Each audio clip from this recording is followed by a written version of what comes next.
You are about to experience the Corpse Cast. We would advise any listener who may be ill, pregnant, or of weak constitution to reconsider listening to the show for fear of an onset of health issues related to encountering bouts of pure shock or fright. For those who wish to continue, just remember to avoid fainting. Keep repeating, it's only a podcast. Only a podcast.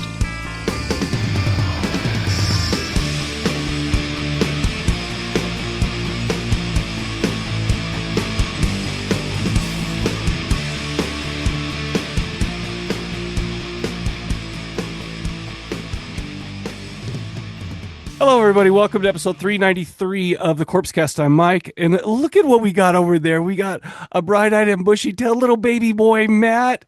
Creeperson Wall. Matthew, how are you doing this morning? I am so good. Thank you. Dude, I'm so glad you're good because I'll tell you what, I'm good too. And I know that you were wondering that. I've realized that so it's the holiday weekend and we're doing this early. I mean, it's late afternoon. Well, it's afternoon for me, but it's first thing in the morning for Creep. Well, Well, that's what I'm saying. You're an artiste. You do that like 7 or 8, but my sleep schedule's all fucked up now. So yeah. Okay. Well, I'm just glad you could wake up and between all your different artists' time, what do you call it, creativity moments, and hop on because we're going to be talking about some pinky violence movies today. Yeah. Some delinquent girls. Oh my gosh. And are they not delinquent? So I'm going to do something a little bit different today. I wrote out a little intro because you know what? I'm like, okay. And I'll have to admit, I'm a little bit, I wouldn't say, I mean, I've seen a lot of these before, right? But I didn't really, but it's been like one year, 5 years later, I'd watch another one. I'd watch what was that one, jailbreaking girl killer sex or something. I don't know what it's called but like they have all these different series of these things. So what I decided to do is just write it down, put into words what pinky violence is. So just in case there's somebody out there that does not know. And let me know where I'm going wrong if I go wrong, okay? These are films with historical significance. Are these films with historical significance or disposable exploitation, right? Okay, I wrote this, so I'm just going to read it. Now I wish I just wrote it like in bullet points, but I wrote it like I'm going to be like it's a script, so I'm just going to read. Don't look at me like that. You're making me feel uncomfortable. I know, I'm just teasing. But okay. Pinky violence, legitimate films with historical significance or disposable exploitation. Honestly, they're probably a little bit of both. Back in the early 1970s, Japanese studios were scrambling to compete with television, and one of the results was this absolutely wild wave of low-budget films that cranked up the sex, violence, rebellion, and style to 11. I wrote that myself. Aren't I clever? Mm-hmm. They became known as pinky violence movies, and while they're definitely trying to shock you, they're actually kind of a snapshot of a Japan in this time where there was kind of a youth culture clashing with, the more conservative older generation, changing gender roles, growing distrust of authority. If you've never watched one before, imagine biker gangs, juvenile delinquents, yakuza, prison escapees, corrupt teachers, cops, revenge, enough fake blood to fill a swimming pool, and fashion that somehow looks cooler than anything made today. And by the way, Creep loves that. I put that in just for him. Oh my gosh, you did a good job, sir. Thank you. They're loud, chaotic, stylish, occasionally ridiculous, which is fine, but somehow managed to cram some commentary into all of that, right? So it's like, we watched a couple for this show. We watched, hold on. This is hard for me to remember. Terrifying Girls High School, Lynch Law Classroom, right? And that was hard for me to understand until I realized that these come in like series. Mm-hmm. Like there's Girl Boss and then a word, right? Girl Boss Guerilla. There's Girl Boss, Girl Boss, Queen Bee's Challenge, Queen Bee's Counterattack. But then you have, let's see, where did I put these? There's a ton of them. Like, so once you do this, Terrifying High School Girls, right? You see, if you remember that part, then you can go to Women's Violent Classroom, Lynch Law Classroom, Delinquent Convulsion Group, an animal classmates. Bro, what the shit? Yeah. Is this some kind of weird Japanese like language barrier thing? But I mean, I don't know. These were great. Female prisoner scorpion, by the way, was the one I was thinking about. Oh yeah, yeah. I've seen a lot of those, but There's actually like a lot, not the ones we watch, but when I mhm. was going through, there's actually quite a few of these on YouTube, which is crazy. Oh, really? Yeah, Yeah, like a because lot of these they're don't seem very YouTube friendly. they're not. I swear, my wife walks in right when like two Asian nipples are touching. She's like, "Oh, nice." I'm like, of course, Then you that's blame me. You're like, yeah. oh, yeah, okay, got it. I mean, it's she's seen enough shit to from my movies to whatever. One thing I did notice though I like about this is, and there's this whole thing that I knew about, but I didn't realize that this kind of applied to these kind of movies. There were two big Japanese film studios, right? You got your Mhm. Toho and you got your Toei, and Mhm. it's kind of like Toho is your kind of more, I don't know, reputable studio. You know, you got your Godzilla, you got kind of stuff like that, and then you got your Akira Kurosawa stuff, bigger budget stuff like that. This one, the Toei though, action, crime films, yakuza movies, martial arts, pinky violence. They're just kind of the fun stuff, right? Not that I don't like a good Godzilla movie, but yeah, these were these all came from. Goddamn. And I okay, so like I said, there's a couple of things that and we'll notice this. We could talk about this too when we get into the movies. But I guess these were pretty common, and I just thought it was pretty common between the two because these both movies have the two same starring women, right? Yeah. And you And love, it's weird. Well, yeah, that dude was weird. Yeah, but yeah, there's a lot of like reoccurring people, yeah, you and so know. they're just kind of like it's kind of like they're in a they love the genre, and they're kind of especially these two that we'll talk about in a bit are kind of the queens of the genre, as it were. Yeah. But these kind of were filmed the same way too. I mean, that there's obvious like that. They had the same director, Mhm. Norifumi Suzuki, but like we had rapid zooms, whip pans, split Oh, screens, psychedelic lighting, handheld camera, the funky jazz scores, which by the way were some of the greatest. yeah. Just a lot of stuff like that. Anyways, I know that you are a big fan of these movies, and why don't you tell me a little bit about where you're at with them, how you feel about them, all that stuff. Well, like it is very different now watching these movies than it was like in 2005 How come? Because because everything's different. First of everything's all, different, like it's very hard to watch something now without like looking at it through the eyes of this generation, so it's like kind of hard. But one of the things for me with these movies is that, and why I loved him so much, is like I'm a huge like Roger Corman and Russ Meyer fan. duh. And duh. Sorry. And like these movies did what those movies do, but like I don't know, it's like almost like they just cranked it up a little bit more, Uh huh. and like the delinquent teenager movies that like kind of started in like the late 50s and early hmm 60s in America, like hmm can't hold shit to Mm-mm. these ones. And Mm-mm. like they're not supposed to. But like if you don't have those movies, like if you don't have The Wild One, if you don't have shit like that, like you don't get these. Right. And it's almost like when something is so insane and so crazy, it like kills the genre because you can't really go past it. Uh huh. That's what pinkies do. hmm Um, but just like with A Love is Shallow and the whole fucking thing, like this time period, like fashion wise, Yeah. like wise, hair wise, um, everything, and just knowing a little bit about Japan post World War II, trying to come out of tradition, but also being totally fucking westernized. Like the amount of cultural significance in Japan, where you have like the new generation of these people like saying fuck tradition, fuck Yeah. this, do whatever we want.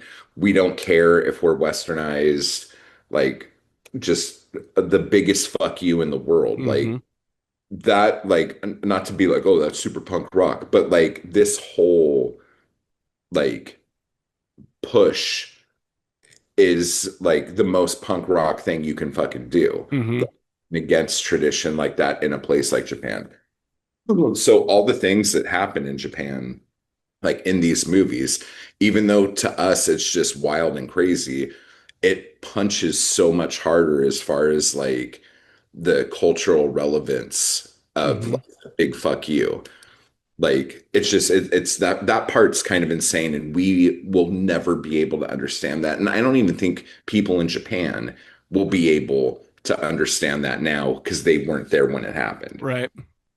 So like I when mean, you started the whole thing and you're like, is this like historically thing or is this just exploitation? It's mhm. like it is kind of both, but like I don't know if like I feel like fucking sociologists will fucking look back on that and be like, yeah, this was a huge fucking moment. Well, especially, I mean, if you take these like as a is it like a just a like a little time capsule, if Hmm. you know, kind of a thing, and you're looking at it, and I'm watching this and I'm listening to the music and I'm seeing this and I'm like, this is like, I mean, and the thing is there were other um Japanese movies coming out at the same time. I mean, you had all your there's a lot of those like, oh shoot, the ghost cat type things, stuff like that. But they were all kind of they did a lot. There was a lot that were period pieces and stuff like this. But I think this one is, I mean, from my limited experience, it's like these ones. It's crazy to me how like just what a snapshot it is. It shows it of that time. That and I was like saying, I'm like, I hope that you don't drown in your own jizz all over the freaking styles and the way and the just the how sexy the girls were and and all this stuff and it just, yeah, you're right, it just seemed like kind of a spot. And I don't think that I think that you bring up this stuff with the older the Roger Corman, rebellious children. It's so funny because you look back at those and a lot of them for today's standards they just look like good kids, you Yeah, know they're and not that bad. and it's like, well, and I kind of got that a little bit of the same feeling with some of these girls. I mean, they were just, I mean, they I don't know, they didn't look like too extreme or anything like that, but it was all in their attitude and it was well all in their titty tattoos too. Yeah. But I mean, Yeah, these are way more Columbine than fucking like yeah, sure, yes. Yeah, but the thing is I don't know, and I feel like, and like I said, I've watched a few, but they're all similar. They all have that similar like feel to them, and it's awesome, So I don't know. I'd seen Girl Boss Girl. I'd never seen Terrifying Girls High School Lynch fuck. Law Classroom. So Yeah. I'm I mean, excited. like these were such a big influence. Like when I was making movies, I did a movie called Awesome Girl Gang Street Fighter Bad Bitch Brawl. Yeah, that And sounds like one of these. That sounds like a thing because it's like they yeah, throw together a bunch of words. And I'm like, women's violent. It took me a minute for my brain to adjust to like, this is the series name and this is the movie name. So yeah, that's what you're at. That's what you're doing. I'm like, once I got that, it was easy. yeah, yeah. But Once you figure out the semicolon, it's good. exactly. Yeah. But no, these these are great. And the other thing I love about these, they were made like the Roger Corman movies. They were made like the Ed Wood movies where you basically have the exact same cast. Like so Hmm. for instance, in Girl Boss Gorilla, one of these girls gets her head shaved. And then in the next movie, she's in it with like a shaved head, That's but it's like crazy. it's like an inch long. It's like how much time passed between these movies got, like they would just go with the same team and make like fucking like 10 movies in a row, Yeah, you know. I mean, why not though? I mean, Yeah. it's kind of like that reminds me of oh, now I forgot his name. The guy with the tiny little mustache that's amazing. John Waters Hitler. kind of Oh, thing. What'd you say? No, it was long. It was not Oh, thick. okay. Yeah, Yeah, long. John Waters. Yeah, same John Waters and I feel like that guy are about as opposite as you can get. But it's weird how he could just mention a mustache, and it's one of those two dudes. But You just went little mustache, and I'm like, oh yeah, but I went long. I know, but I thought it before you got all the way down to the corners there, buddy. Man, your brain went to Hitler real quick. I mean, we should work on. I was just talking World War II, man. So Yeah, that's a good point. but no, and then just like another thing too, like the whole like because this still permeates Japanese culture too, where older men and businessmen feel like they can just grope like schoolgirls in Japan all the time. And now I don't know if you've noticed this or seen this, but the hey Kitty, the new fad for women in Japan is they're like, I'm not going to work. I'm not going to go to school. Hmm. I'm just going to like kind of camp out in internet cafes I did because not know that. they have little rooms with little doors and they have ramen noodles. So you could live for like a couple dollars a day. Oh, really? And then they just get dressed up and then they go out and have fun and then come back to their little cubicle and just like they're like, why? I don't want to have kids. I don't want to get married. Mm-hmm. I don't want to work. Because they Like keep fuck. getting groped. So the new fucking like delinquent schoolgirl in Japan is just someone who's like, fuck it, I'm apathetic about everything. I'm just gonna watch some anime. Fuck off. So That's it's a very different kind of yeah, delinquency, but it's like crazy. dude. They just decided to start doing my. Can you hear that? Can you hear the outside noise? Okay, cool. It's like they just decided to start like trimming the bushes around my condo. So I'm just like, oh, good. What great timing, you assholes. No, I Anyway. guess. Okay, you know what's funny to bring up that the groping the schoolgirls thing, that there was a little bit of that in those Japanese the ultra splatter movies that we talked about a little while back. So it's like yeah, and it's funny because like this movie, especially the Terrifying Girls High School. I mean, those dudes were they kind of got what's coming when it comes to that. Anyways, we will save that for the talk though. Yeah. Do you have anything else before we go ahead and show a nice trailer and go No, from there? this was fun. What are you doing? Oh, how kitty. All right, so here we go. We'll be right back after a trailer of Terrifying Girls High School Lynch Law Classroom. なんだ君はあんた誰なんだい楽には言わないよ君絶対前帰れたはい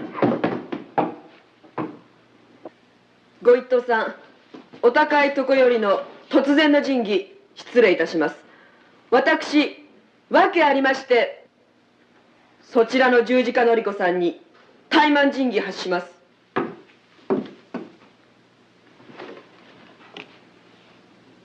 私生まれも育ちも関東です関東は太宰治がぐっと倍した桜上水に生まれ落ちネオンきらめく東京の副都心塾の巷に育ちました目と鼻の先の練り噛んでたり入ったり今じゃ関東スケバン同盟38グループ抑えましてのスケバン滝川真希ですお前さんと差しの怠慢お願いいたします仁義受けさせてもらいます私港横浜伊勢崎生まれガキの頃よりミッション育ち小学中学高校と流れ歩いた学校10と4つ男泣かせの十字架に女を捨てたスケバン家業人呼んで十字架のり子お前さんの怠慢仁義しかとお受けいたします探したよ面貸してもらおうか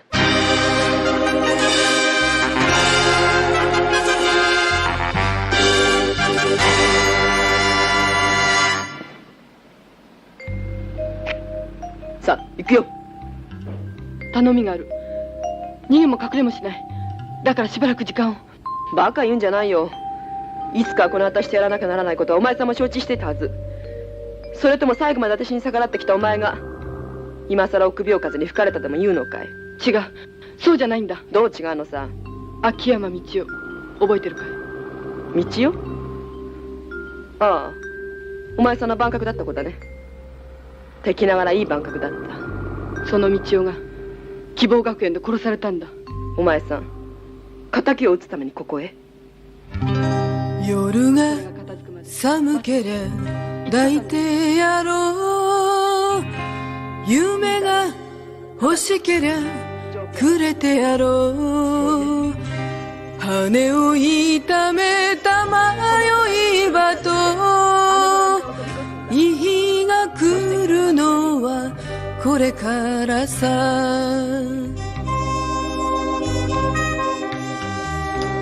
街の明かりはつれなかろう、母の乳房が恋しかろう、一人ぼっちの野良犬よ、負けてしまえばおしまいさ、負けてしまえばおしまいさ。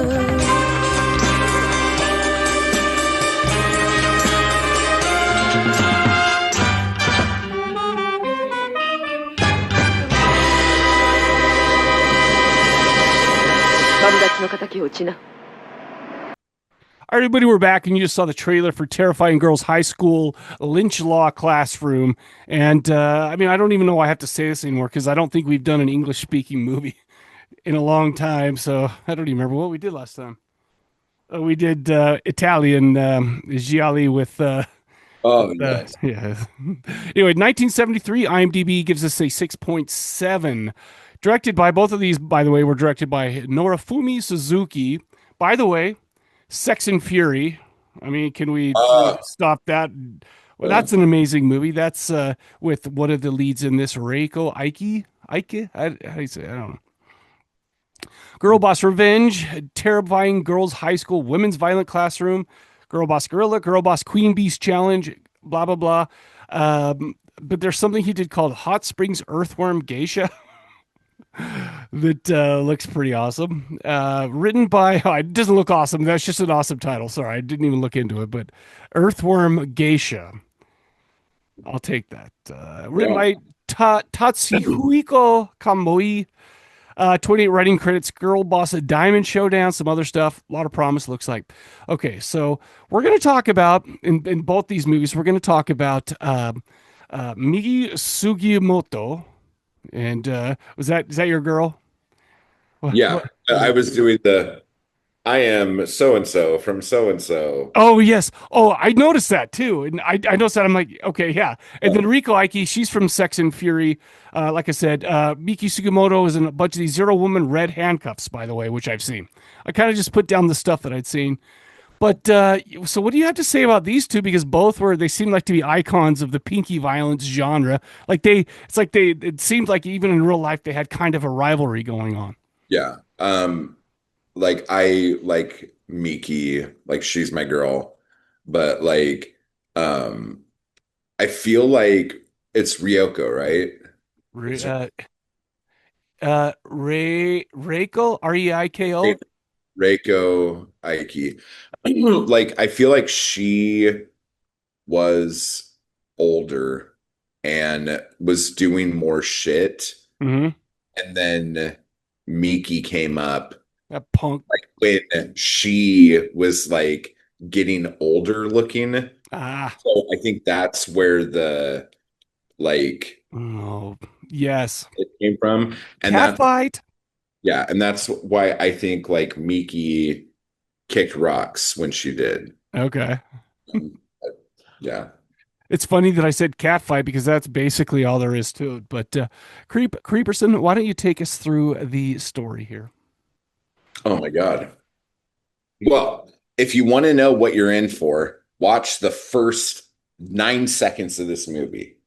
We see a guy with a little mustache like Mike was talking about. And then not like Mike was talking about, but the one that he thought that Mike was talking about. How about that?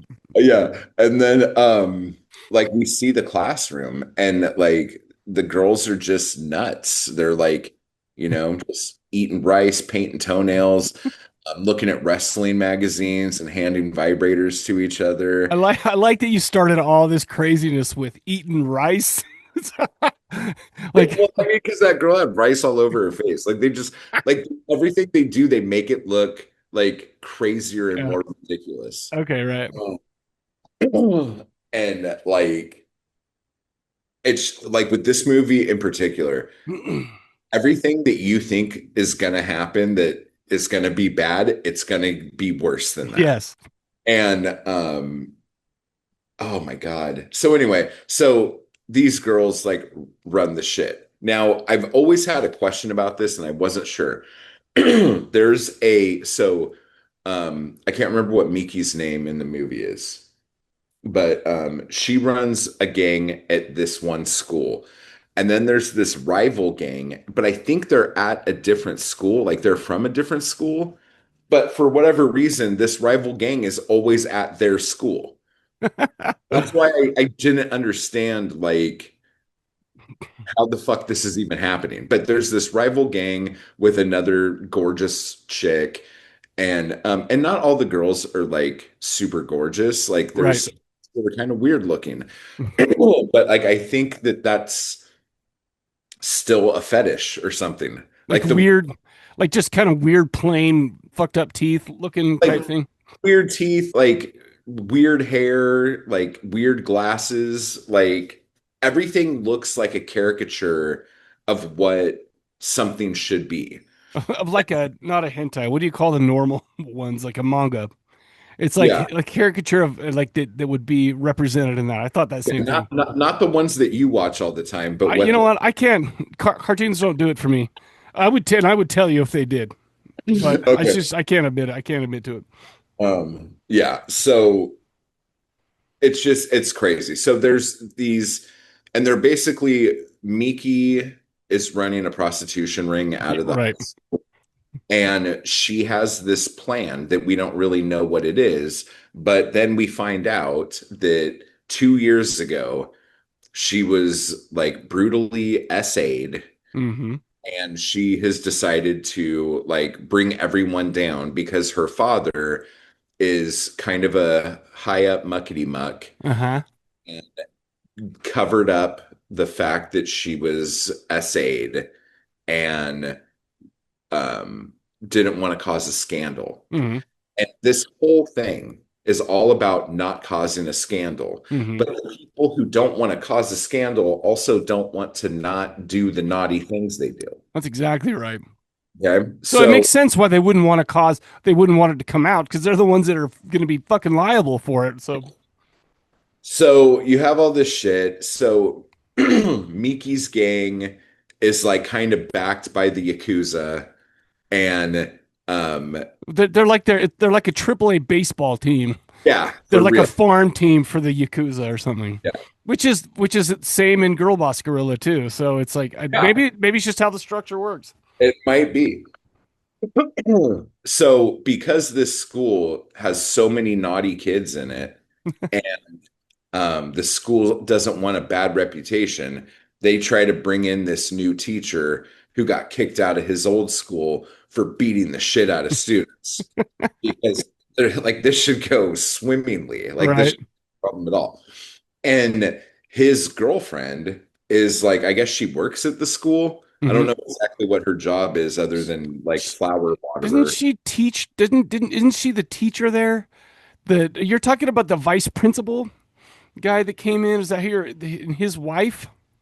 No, like there's this guy who's the same guy in the next movie too. Dude, I'm not gonna lie to you. I guess give me You one got second here. I so you're like, dude, you need to do the story for Girl Boss Gorilla, and I'm like, oh my gosh, because it's hard. I watch these like back to back, and I am face blind when it comes to this, right? And also with foreign movies, it's like it's hard when they say a name. I don't know who the fuck they're talking about Yeah. because like I don't know if it's a girl's name or if it's a boy's name or whatever. They're just saying who's this. So I'm just like I'm just like okay, cool. One takes place in a school and one takes place in Kyoto. And it's like that's the only difference to me, except for more red helmets in the next one, biker gangs. Oh, it's so good. But I do remember. But I just remember the principal, the vice, the principal who gets in a precarious situation. Yeah. A little on. I remember the vice principal who wants to take over, like it's some kind of a country, or something like that. And then that his wife is the teacher who he pimps out to the what do you call it, like the school, like above Yeah. all the schools or whatever. Okay, so those are two different people. Okay, so I have no idea who we're talking about. And we'll get back to that Okay.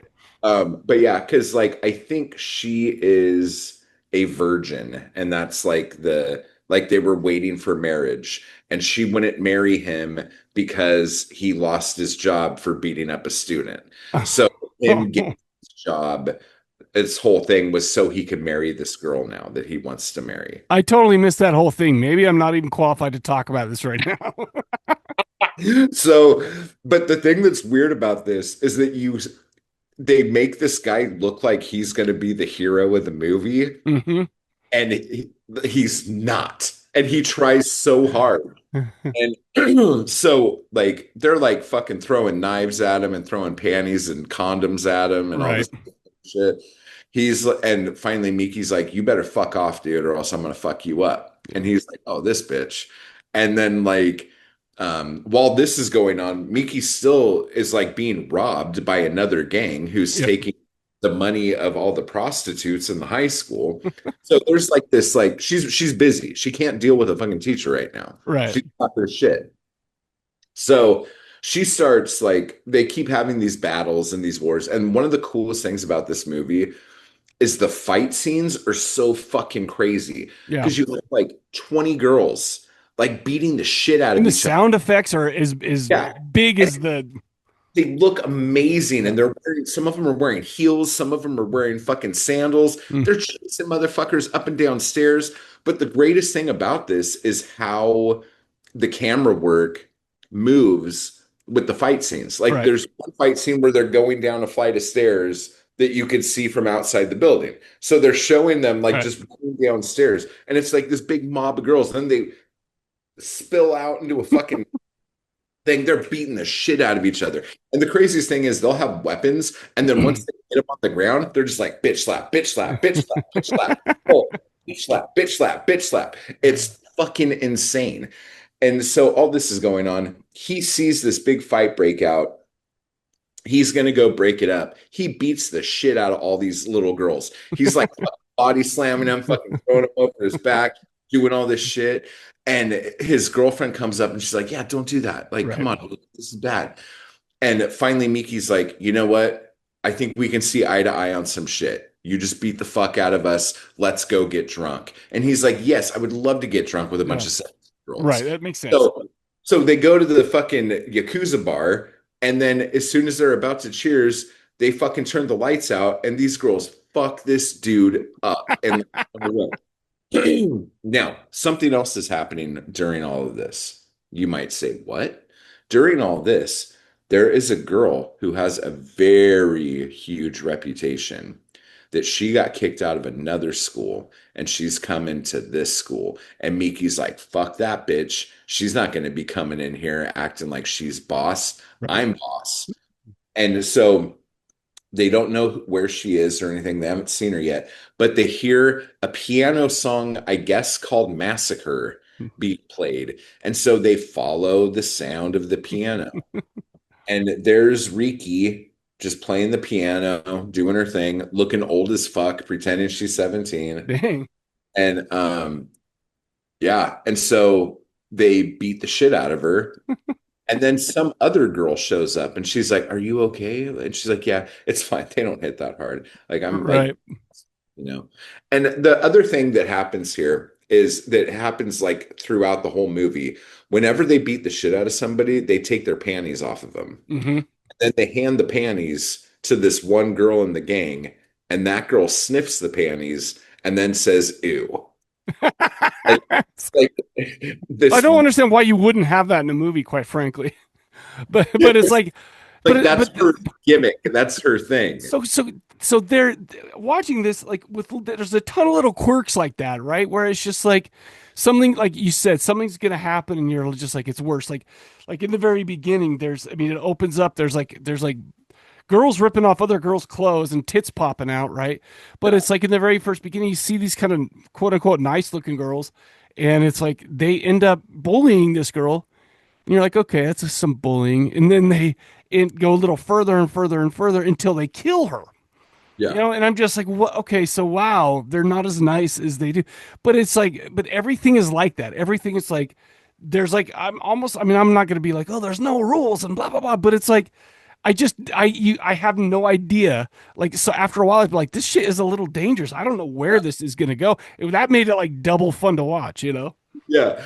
And it's funny because there is one rule, and we'll get to it in a second. Okay. But there is one rule that makes this movie like it's silly. Okay, so we'll get to it. Okay. But anyway, so then we find out. So Riki makes friends with this girl who I think's name was Shiyoko. I don't know. She was just this nice girl who was trying to be nice. She is also some girl that gets tricked out by the fucking Miki girl and all this other shit. Anyway, so she is fucking the principal of the school, like the main head honcho, Right. private school. So whatever. It's like some big rich family. Now, it turns out that the whole reason why Riki got transferred to this school allegedly was the other gang wanted her to knock off Miki and kill Miki and like destroy that gang. Okay. But that's not really the reason, because deep down, Riki is like, this guy, the head of the school, he fucking murdered my family. Yo. I'm gonna fucking kill that guy. I'm gonna destroy his life. Now, Miki and Riki, I don't fucking know if any of these names are right. I'm saying I have no idea. I'm face blind, so I had a hard time keeping up anyway. like, we're gonna have a big battle. But you want to know why they had a big battle? Because after they had the fucking little drink with the teacher guy, they brought the teacher in and they're about to chop his dick off with some scissors and they're holding him down, and they bring his fucking girlfriend in and they have the Yakuza guys like gang essay her in front. And all this is going on. And this finally, for whatever reason, is just too much for Riki. For whatever reason, what? And she's like, hey, this is my name. This is where I'm from. This is my resume. I'm going to hunch over and I'm going to tell you. And I'm going to beat your fucking ass. Yeah. And then he's like, I accept you wanting to beat my ass because I'm this person. Yeah, another resume. They're like, yeah, we're going to go on this bridge and we're going to fuck each other up. Yeah. And they're like, okay. And it just like cuts to they're already fighting on the bridge. Beautiful. They don't fuck around. So they're fighting. And then Miki, being the little snot that she is, pulls out a knife. Of course. And Rico, I don't fucking know. She's like, you're talking Reiko and Miki, who played Maki and Noriko, which, by the way, is equally as confusing to me. Yeah, so it doesn't matter. It doesn't matter. She's like, no knives. And she's like, guess what? I got two, bitch. And she fucking throws the knife to her. She catches it. And she's like, okay, so first one to fucking get bloody, like loses and has to like give their gang up. And she's like, all right, let's go. So they're like fighting with knives and shit. And they both get cut at the same time. Ooh. And so then Riki's like, okay, well, I guess it's a draw. We'll continue this later. Bye, batch. And then she leaves. And when she leaves, she dropped her wallet out of whatever pocket she did not have in her schoolgirl outfit. Sure. And this is an important thing because then Miki goes to the bar to get fucked up and she's going through this girl's wallet and she realizes, oh, her parents were killed by the teacher or by the principal. Mm-hmm. Or I don't know how the fuck she figures this out. But she figures it out. And so then instead of like wanting to kill her like she was 5 minutes ago, she goes up to her and she's like, hey, I know you're trying to revenge your family, so we're friends now. It's the one rule in all of this is if the shit you're doing is because of revenge, everything's okay and we can be friends. Both these movies seem to just be about like young people rebelling and getting revenge. Getting revenge, dude. So while all this is going on, the teacher guy, the principal dude, he knocks up Yuko, the girl who was friends with Riki. Dude. And so he wants her to get an abortion, and she's like maybe I don't want it. Maybe I love you. You said we were going to get married, and he's like, bitch, I got shit to do. Uh, So then she like goes down the hallway and she sees some girl bleeding out of the crotch. And she's like, oh my God, she must be in the same position I'm in. I'll help you. And she's like, take me to the bathroom. She goes to the bathroom just to find out it was a joke. And so all these girls pop out with red COVID masks on and they throw her into a fucking bathroom and try to drown her in a pisser and then kick the shit out of her. And so she carries Miss A into the fucking like porta potty. dude. This was Dude, brutal. And you didn't even mention the light bulb part or anything like that. It's like with speaking of the red masks and all that kind of stuff. It's like what the shit is happening in these movies? Like, Yeah. dude, is this all necessary? You know, listen, I enjoy it, but it's like I have no idea what the shit is going on. And it just keeps getting worse. Yes. And how much worse does it get? I'll tell you. So then she's up on the roof, and then Riki's like, hey, what are you doing up on the roof? And she's like, oh, I had an abortion. I'm pretty sad. I'm watching girls play volleyball. I'm going to take a header. And she just like jumps off the fucking building and kills herself. But now the school's got to keep this under wraps. Right. Honorable.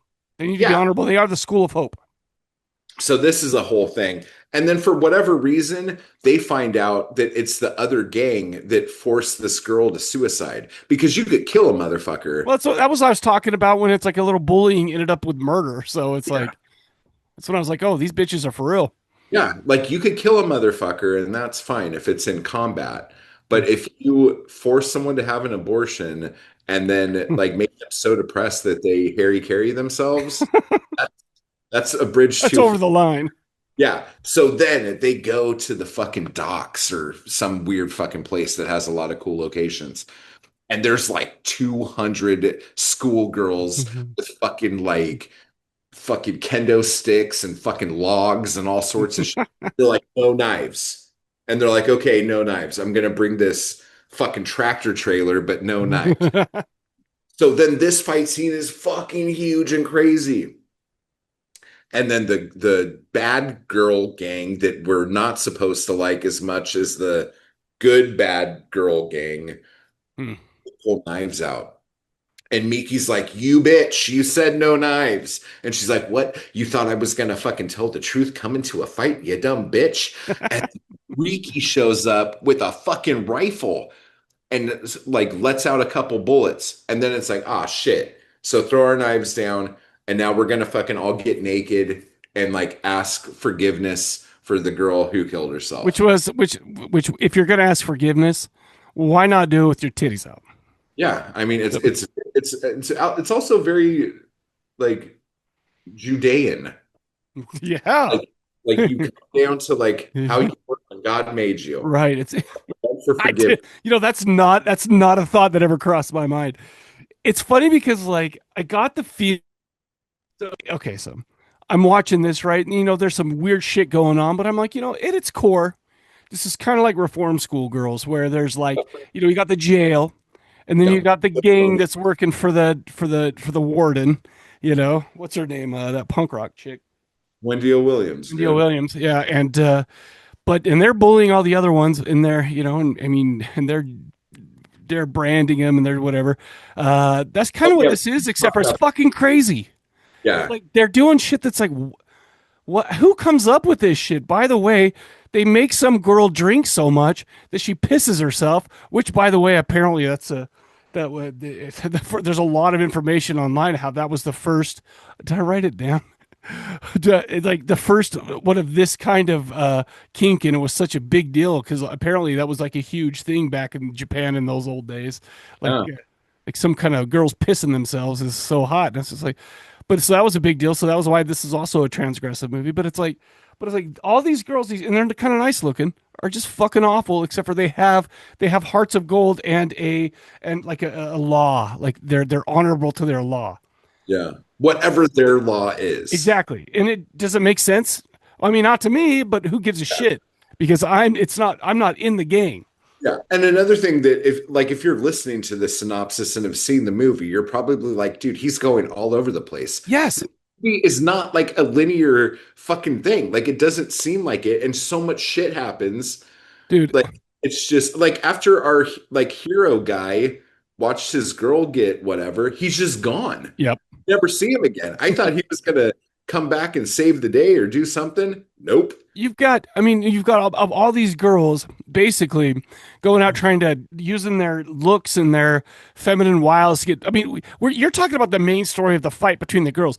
We're not talking about like, hey, we're gonna go sacrifice our bodies, get naked, and then all of a sudden we're going to throw back the curtain. We're in the classroom. We're gonna take a bunch of pictures of these dignitaries and blackmail them for all their money, you know, and all this other. That's like a whole other subplot. That's what I'm saying. Subplots don't really go anywhere other than the fact that you're seeing that this is how these girls make money. Yes, exactly. And it's like, so that's what I'm trying to do. I'm like, I was kind of, so not only, now bear with me, not only can I not tell the girls apart when they're not right next to each other, like, I'm like watching this going, how does this relate back to the story? And it doesn't. And I'm just kind of, this is not this, what, I'm like, can I even watch this fucking movie? What is going on? I don't understand this. Dude, and like, And I felt like an idiot. I haven't even really gotten into the fashion, but they look amazing. Oh, yeah. We didn't talk about the boob branding. Well, Like, isn't that one, that's one in the next one, isn't it? they do it in both. Oh, I don't, This one too. of course But they do. the thing that's okay, so we didn't even get to like so how this thing is going to end. Okay, they have this plan. They're going to take down the principal and the governor and whoever the fuck these people are. It turns out that it's this guy, and then his mom and his dad, they all live together in this big, beautiful house. And the mom and the dad are like, I don't know, I don't really understand who the fuck they are, but like they're all a part of this whole thing. And so the principal is gonna bang Riki or Rico. I don't fucking know. And then she's in this like wedding dress and he takes her upstairs and he's doing all this shit. And then like he's going down on her and he sees these tattoos on her leg, like these flower tattoos. Mhm. And he's like, what? And she's like, "Yeah, tattoos that are there forever, just like your dead parents, like when someone kills your parents." And it's like, what? So I gotta wrap this up. So then like she's like, yeah, guess what, motherfucker? And then all these girls come in with a gun and he's like, "Ooh, ooh." And so she takes them into his parents' room where his dad is banging the mom in the backside. And she's like, oh no, don't do that. And he's like, ooh, something fell out. Right? Yeah, right when the girls come in, and then they make him bone his mom in front of his dad for like just to laugh at him, I guess, because the next scene they're tied up in front of the school naked. Diabolical. They painted this new sign that says all sorts of stuff, no idea, but it's really serious. And then they burn their like school uniforms, and then Miki looks hot as shit. Yeah. The roll credit. I was like, that's okay. I mean, that's here. The thing is I feel like this is like with some, like, we're not talking the same way, like Suspiria. We're not saying like this doesn't make sense and it's just whatever and it's just whatever. But this kind of doesn't really make sense. Not like why is there a fucking like there's a like rolled barbed wire in a room inside of a dance studio with no windows type of thing, like is Suspiria, right? This is more like, why are these people making these choices and doing what they're doing, and except for no other reason than just to be like badass or crazy or whatever. And I think that there was a lot of that. If pissing your pants is cool, the famous red light bulb push up. I wanted to mention that because I put it on the nice little thumbnail for this one. So I'm pretty pumped about that. But yeah, this one was bizarre.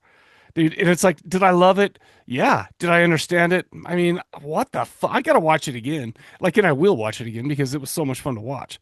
I don't know. Am I an idiot that I'm just like wondering, trying to pull together some kind of a reasoning for the behavior of some of these people or the choices they're making?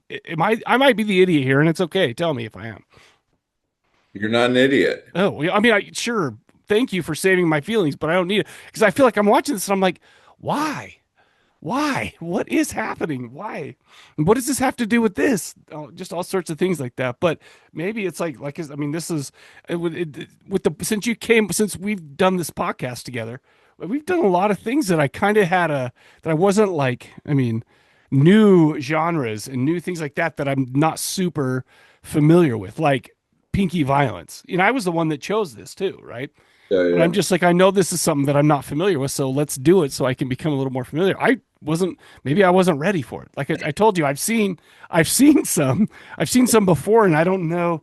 Maybe I didn't watch them hard enough, but I'm just like, why? What? And I just kept asking myself these questions, and I'm paying close attention, but I'm just like, this is just bizarre behavior, and fuck me for not, not just asking Yeah. questions and not just letting it like flow over me. Like this is probably more of a movie that you would have on in the background while you were doing other shit, because trying to follow it, like there is a little bit of a story there, but the most important thing of this movie is short, quick clips of crazy shit happening. Cool shit happening. Yes.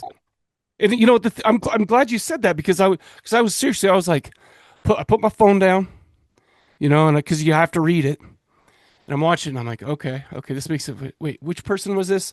So I need to see him side by side, or that just made it worse because I am face blind with. Well, it's hard too when they're all wearing like the same outfit. Yes, Yeah. yes, but it's like I mean, you can see them; they look different, but when they're by each other, and so it's like, and they're all dressed kind of the same.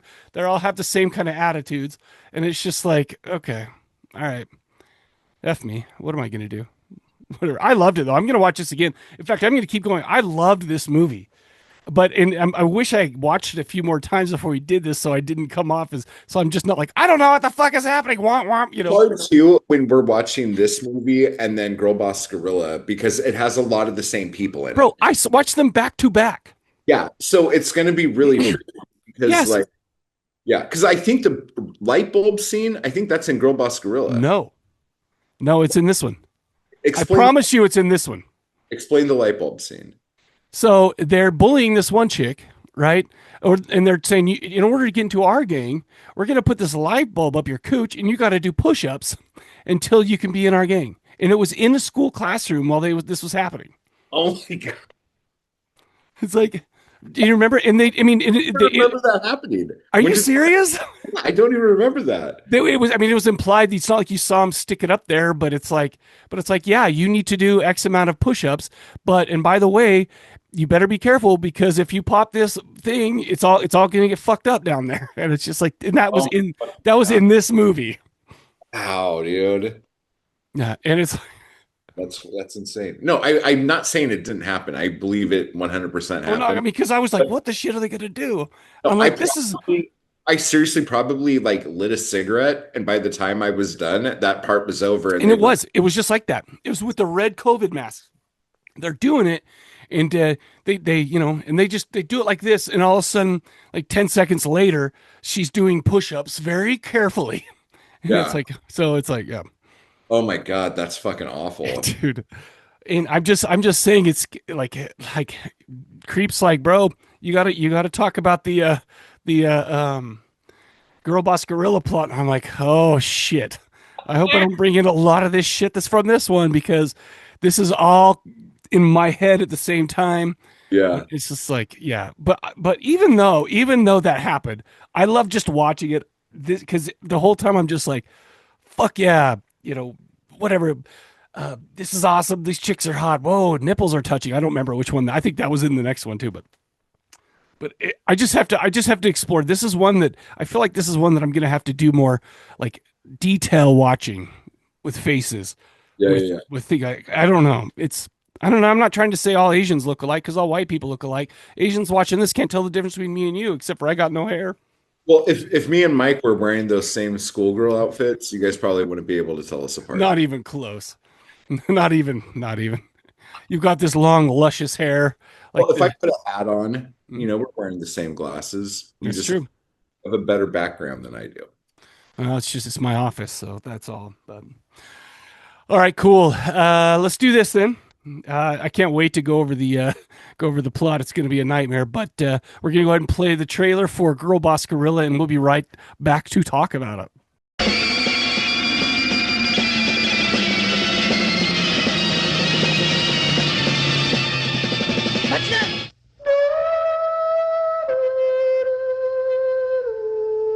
私生まれも育ちも京都です。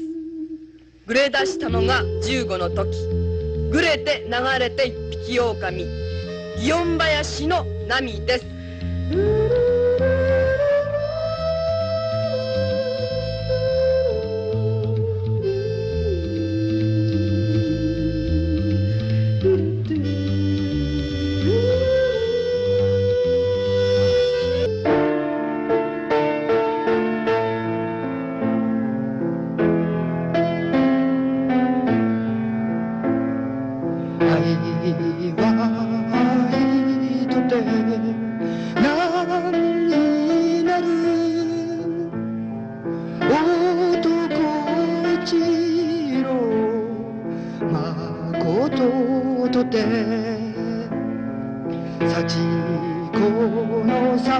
幸はどこにあるので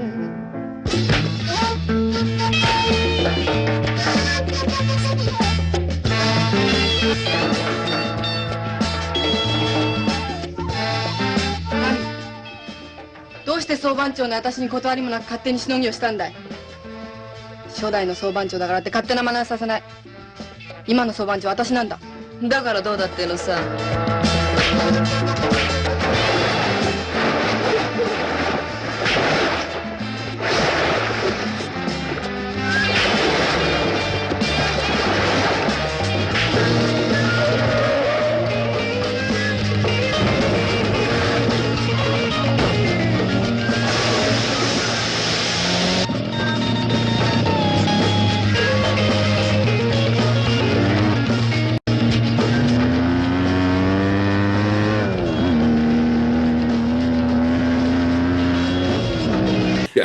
All right, we're back. We just saw the trailer for Girl Boss Guerilla, and Matt was just giving me some. He was pumping me up. He's like, "Bro, you're gonna do fine with this plot synopsis stuff like that." And I'm like, "Bro, I feel like I watched one movie and I can't remember which parts were in one and which parts were in the other. It's all the same people, girl gangs, all the same outfits, type stuff like. Well, not necessarily the outfits because there was the schoolgirls, but just all the same kind of badass Japanese women attitudes. Okay, so I am going to do my best. Okay, but I love the outfits in this movie so much. I bet. Like, well, what's funny is I was going to say it's probably better this movie because they didn't all have to wear school outfits. Yeah. And so even though the last one was it the last one where they had that cowgirl, or was it this one they had what do you call those things that come off? It's this one. Okay. I saw that and I'm like, oh my hell. Looking like Graham Parsons and shit. Exactly right. I'm like, it's like Creep's gonna have to go change his panties after this one because he just dropped it.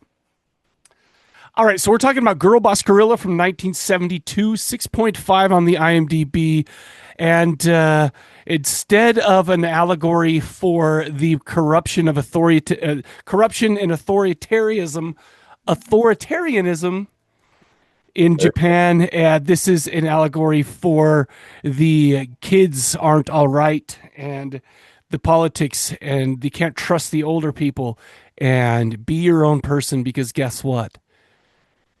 Nobody's coming to save you unless you are in a fucking gang. I don't know, but with this, we have the same thing here. We've got your sponsor Yakuza gang. Okay, we've got a bunch of people coming from.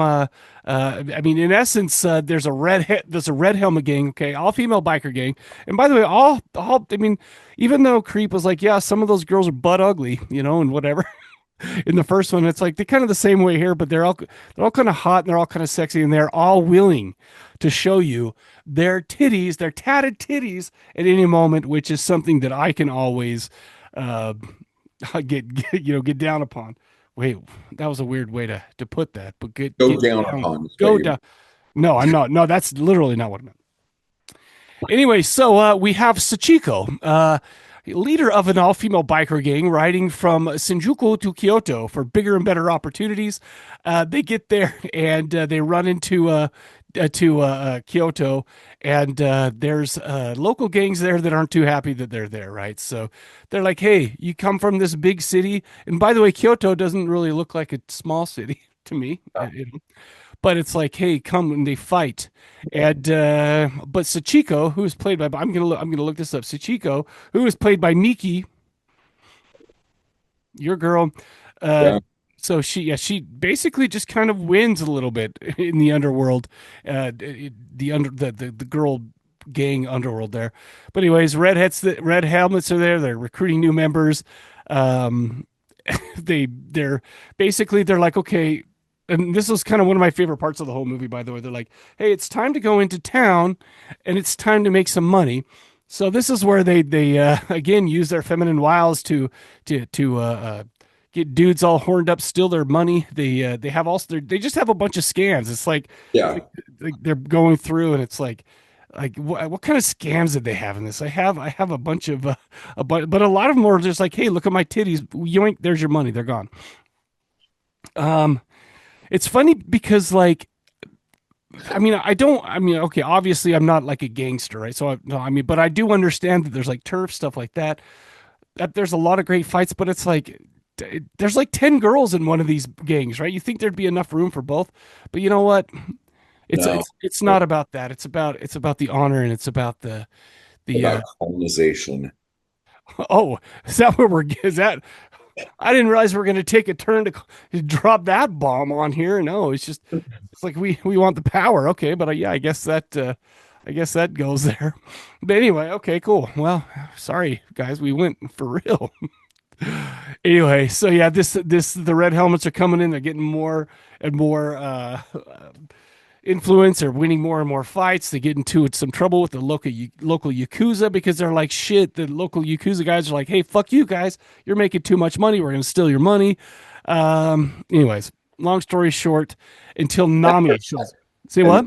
Now they're mad. Oh yeah, of course they're mad. But Nami shows up. By the way, Nami is played by Reiko Aiki, the other one. And it's like, and this is kind of confusing because they go in, you got the Kyoto gang and the Tokyo gang coming in beating up the Kyoto gang, but then you got Nami, who is like a lone rider or something like that. She comes in, she almost like seems to She's seems to Marlon be Brando. kind of. She seems to be the voice of reason, and she's Yeah. also a little sister to like the head of the Yakuza gang, and kind of treats him like a little bitch sometimes, which I loved it. But she becomes an ally to the Tokyo gang, and it's just like kind of the same shit happens. Betrayals, kidnappings. They're putting people in their like they're stealing like one guy's used condom. And Dude, that part was so fucking. Dude, she has to like hide in a toilet. oh, okay, so but the thing is the toilet wasn't like it. There's no plumbing. They just shit and it landed in a little like patch of Hole. dirt under the. So they went under it. They're like, oh, look at all this shit all around us. Oh, there's the condom. They steal the condom out of there. It's gross as shit. Yeah.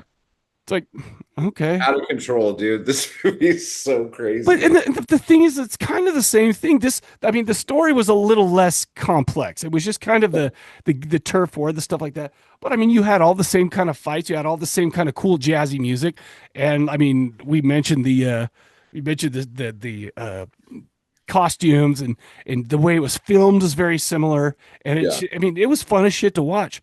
But really, it's just it like kind of at the I guess you could say that about The Godfather too. It's just kind of all about the gangland fights, Yakuza versus their underling women gangs. I don't know, man. But it's but it's like, yeah, revenge, blackmail, profit, whatever. They end up selling their scores through violence, and it doesn't matter. I mean, it almost kind of towards the end, it's almost like, hey, we won, but at what cost? Yeah. Type of thing. So it's like, I don't know. And that's what and I mean that's basically it. The fights, titties. Well, there's the whole boxing angle. Yeah. Well, yeah, sure. There's like a dude who's in love he's like a whole box. Yeah, but the thing is you didn't need that guy in the whole movie. He was just kind of a, hey, let's show up for a little while, and he just gets in there and causes some trauma, makes somebody need revenge. Yeah. And that's it. So Like he's the girl in the fridge. You know that saying, like what? like a girl in the refrigerator. Brother, I have never heard that. It's from Green Lantern. Okay. And so it dates back to the 90s, but it's this theory where you only have a romantic love interest for somebody that they're very one-dimensional, but they're only there so they could be killed so the hero could get mad and like go kick ass. So what the shit does that have to do with the fridge? Because Kyle, whatever his name is, the Green Lantern, the second Green You're Lantern, fucking barking up the wrong tree if you want me to help you out with that. uh, he came home and found his girlfriend dead in his refrigerator. Ah, okay. Yeah, So, that's it. so the boxer was Sachiko's girl in a refrigerator. Yeah, okay. That And, makes sense to me. I think my favorite part is this. And as wild as crazy as this whole thing was, there's one part I can't remember exactly what happened. She either wrecked her motorcycle or she got stabbed in the leg or something like that, right? And they rush her to a doctor. Well, the only doctor available apparently was a gynecologist. So they bring her and they put her up on the gynecologist table. The gynecologist walks in and first of all, it's like he looks up her, whatever, up at her goody bits and is horrified just at the amount of hair that's down there. And the girl's like, no, no, no, no, with the leg. We're here for the leg. Fix the leg, okay? And he's like, well, what the shit you come to me for?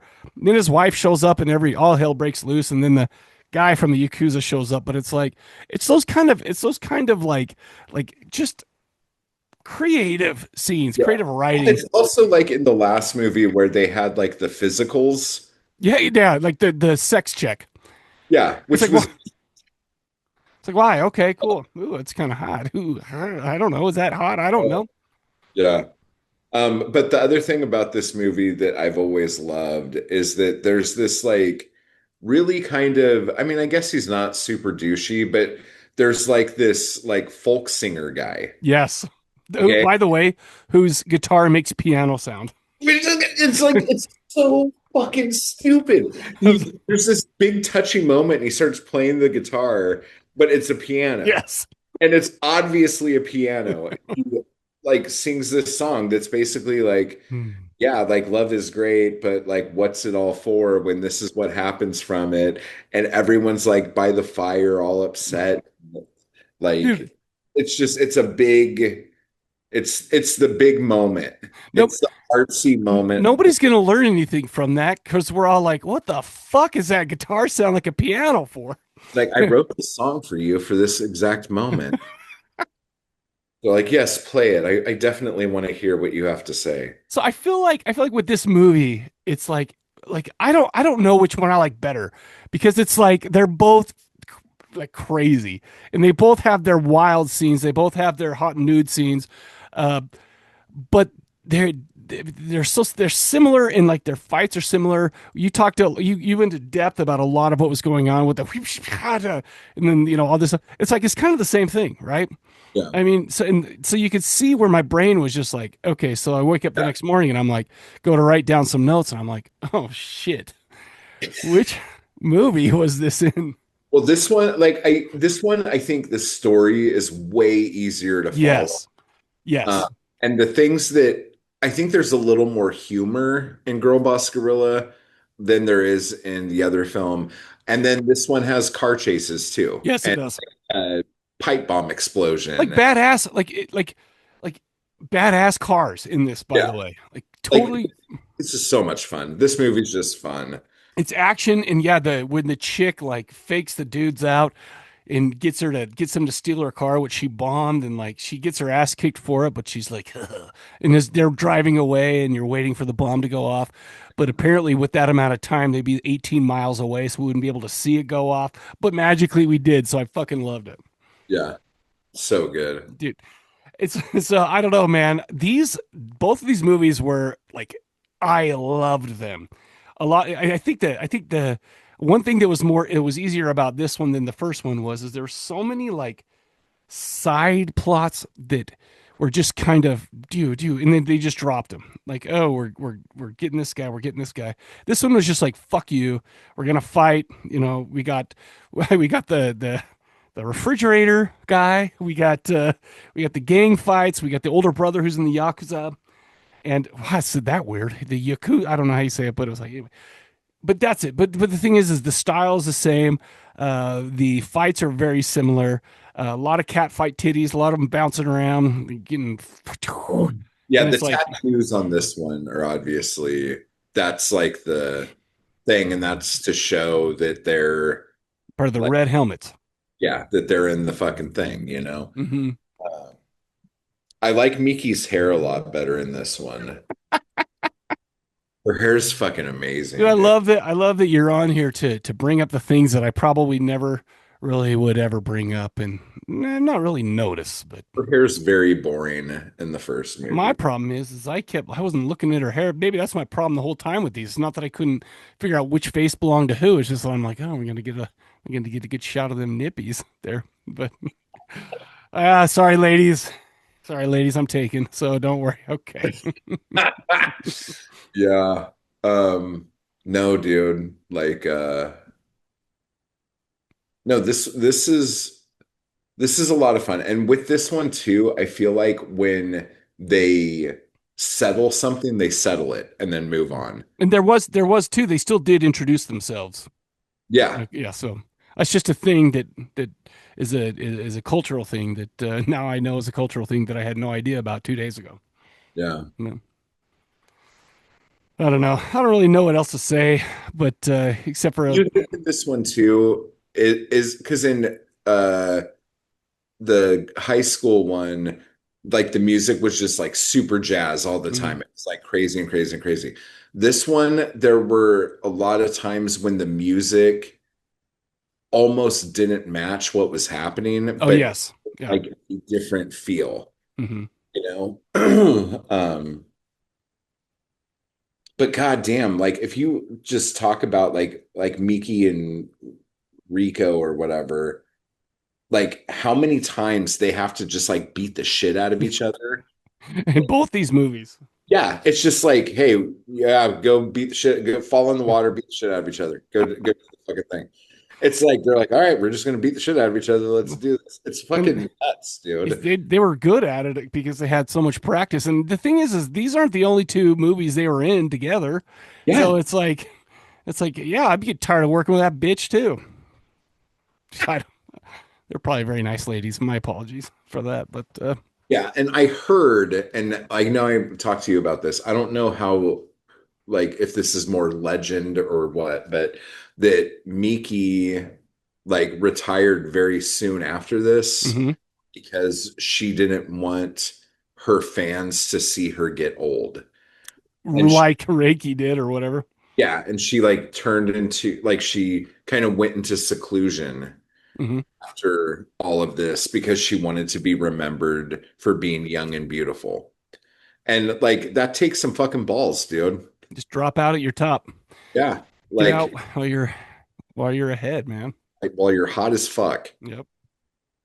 I don't know. I searched her. You told me the other day. I searched her, and there's an older woman who does children's books now. I don't know if it's with that name. I don't know if it's the same lady, but I don't know. she's Japanese, obviously, with a name like that. Probably Japanese too. So it's like it could be a different Japanese lady. What do I know, bro? Nothing. That's what I know. You know what I know after these two movies? I know that I love this genre, but I don't know shit about these movies, and I'm gonna watch them again, like these exact ones, Well, because it's weird too, because like I didn't realize because I was looking into it a little bit, and like peaky violence is like as close as you could get to like pornography in Japan at the right, time that this was happening. So this was like their hot thing that they were doing. But under Pinky Violence, there's all these subcategories. And I didn't realize there were so many different like what, subcategories. like what? Like delinquent high school girls, Hmm. um, like more Yakuza focused Yeah, shit. And I don't know, there was like a bunch, and I was just like looking through, and I'm like, what the fuck is all this? And so it made me feel like even when I was really hardcore into this, that I didn't even really realize how many different like roads you could go down, uh-huh. you know? So Well, and this actually, it also watching this also kind of makes me think, I mean, as you get older, you start as a horror guy and you get exploitation, cult stuff like that. But it's like then you start. Then for me, I mean, I'll talk. Let's see what I've been through. But it's like all of a sudden, like I will discover a new genre, like, and then but then it strays further from horror exactly. But it's like there's a bunch of Yakuza movies that if it's this crazy, that'll be fucking awesome, you know? Yeah, no, there's a ton of. That's what I'm saying. Yakuza movies, and I'm just like, oh, well, now I got to get into those shits, and now I got to, and all this other stuff, and it's like, because it's like, Yakuza to me, on the surface, okay, whatever, cool, Japanese gangsters, whatever. But the thing is, if they're as crazy as this shit, man, I want to see them all. Well, like Takashi Miike has done a lot of really like amazing. Because, like, I mean, I saw Audition, and then I like went down the fucking biggest rabbit hole ever because that motherfucker's made like 30,000 fucking movies, and everyone I've seen is nuts. Yeah, so like that's a good place to start if you don't know where to start. That's good advice actually. So I don't know, man. It's a good one. Say what? Ozu. I've seen that one. Good. Like the cut thing. All that. Killer, yeah. Yeah. See, that's pretty wicked. Yeah.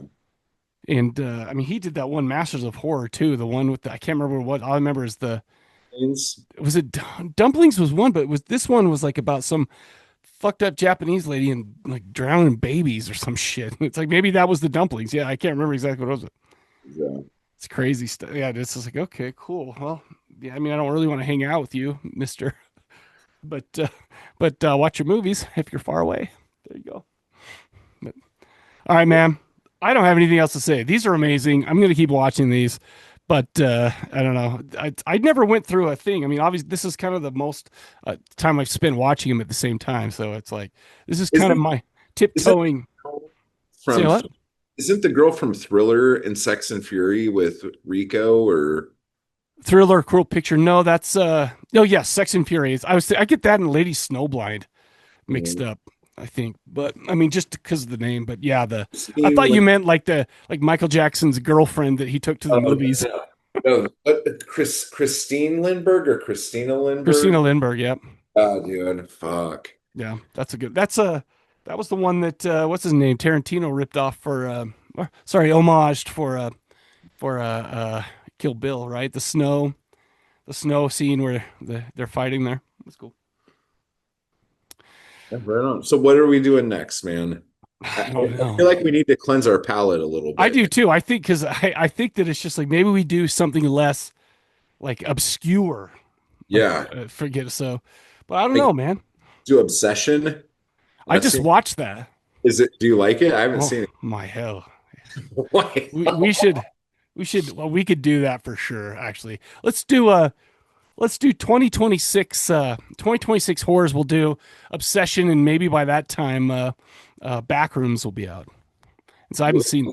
What's Backrooms? You're about to find out because we're doing it next on the podcast. So no, it's like these two movies that have made over 330 million this year, and they're out at the same time. Like Backrooms, I think is coming to digital. Like next week or something like that. So and I just watched Obsession just the other day, like 2 days ago. So yeah, it's like cool. I think let's do that. All right, cool. That should get us back to normal. Yeah. And by the way, people who listen to it, don't watch it, will actually be able to hear what's going on in the trailer for once. So yeah, so that'll be good. That'll be fun. So okay, but remember, you guys, go visit YouTube and look at Matt Wall. Okay. He is definitely there using that creative mind of his to make you guys fun art to put up in your houses. He's making chapbooks. Yeah. I'm not sure. Chapter books? Is that what that is? Oh, just chapbooks. They're just like little handmade books that have either poetry or short stories. See, this is why he holds this show together, because he's the one that'll talk about the poetry in something. He'll talk about the outfits and the hairdo, stuff like that. Oh. Or I'm just like, let me see them titties. So it's like, sorry. I'm sorry.